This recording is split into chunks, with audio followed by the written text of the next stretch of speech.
Y'all ready? How much are you getting paid? Oh, more than that. I'm a featured. 8, 7, 6, 5, 4, 3, 2. Hello and welcome. I'm Chris Breezy. Today I'm here with fellow students from the Mass Comm class, and we're talking about video games. Some people believe that harmful effects of excessive gaming include childhood obesity and increased violence, while others believe there are positive effects of gaming like increased problem-solving skills. I wanted to ask these students what are their favorite games and what do they believe are the effects of video games, positive or negative. So, what's your favorite video game and why?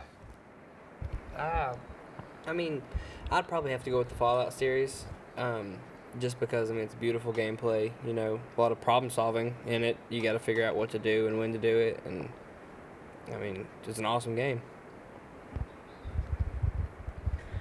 Okay, so first of all, I'm just gonna say that I'm not exactly into the whole huge console games like Call of Duty or stuff like that. I'm more into independently made video games like Eve, Witch House, all the other stuff, but I'd have to say that my favorite by far is this indie game called Undertale. Oh, it's so good. I know, right? I just beat it a couple days ago. You can just get so invested in the story, characters, and what's actually happening to them. Talk about a game that uses mechanics as metaphor. The actual gameplay is indicative of the storyline and emotional journey you're actually going through within that game, which is incredibly... It's just not something that enough people think about. As much as I love some big console games, there's this cognitive disconnect between, all right, you're supposed to be a hero, and then you're literally committing genocide. Murdering hundreds of thousands of people. Yeah, we're the good guys, let's go kill all these brown people. At least a game like Undertale thinks about, okay, since we're actually having this game that's about growth and depth, maybe let's make the mechanics reflect that instead of just clicking on random stuff. Sorry to have hijacked that. What is your favorite game? If I had to pick one, I guess as far as the series goes, I'd have to say Uncharted.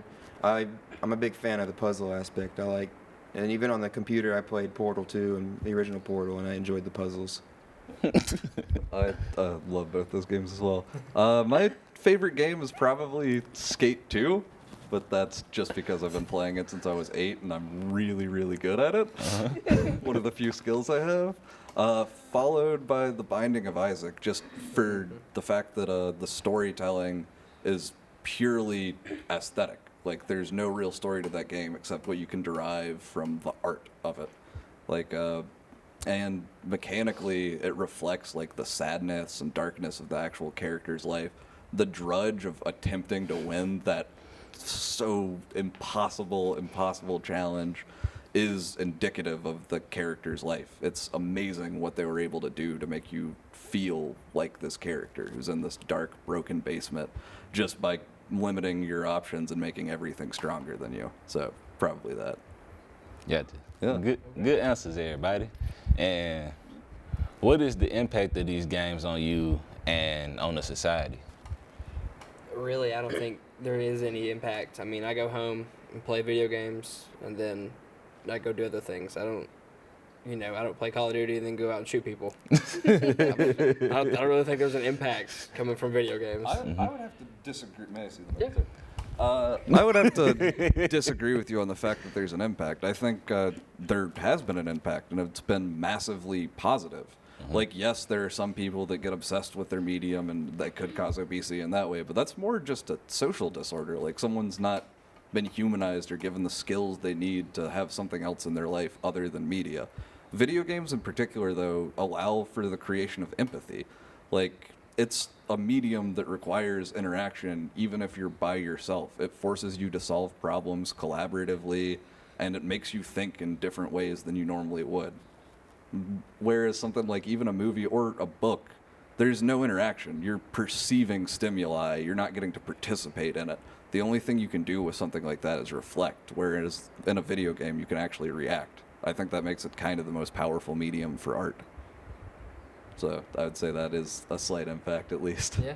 Mm-hmm. Oh yeah, and also violence has gone down in the past 20 years. Like, violent crime has been steadily decreasing in the Western world for a really long time. It's really funny to be like, oh, all these shootings are caused by video games. It's like, no, those shootings are caused by the news reporting on all those shootings.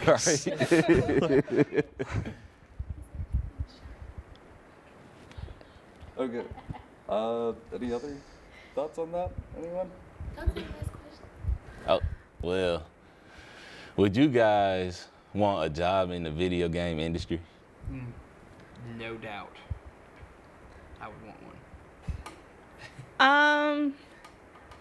My chance, what I'm probably gonna say is maybe, because I've just always been in the interest of being in the media arts, just because I mainly just love seeing like how these video games are made, how they can look so realistic that I just want to be a part of it.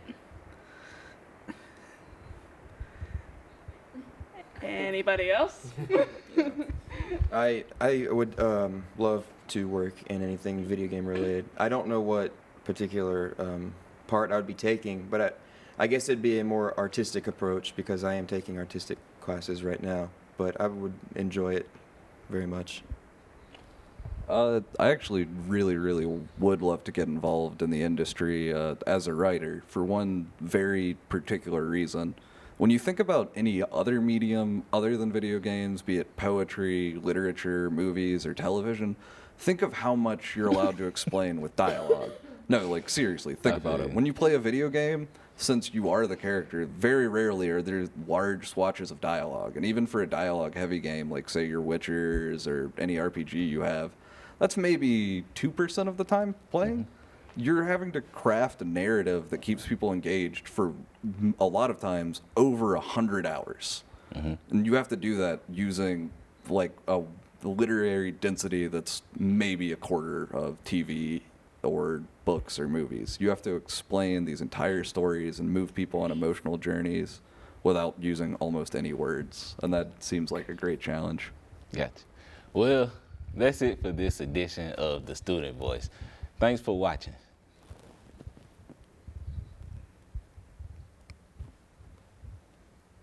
We good? I think we good. Gonna try to cut my show short.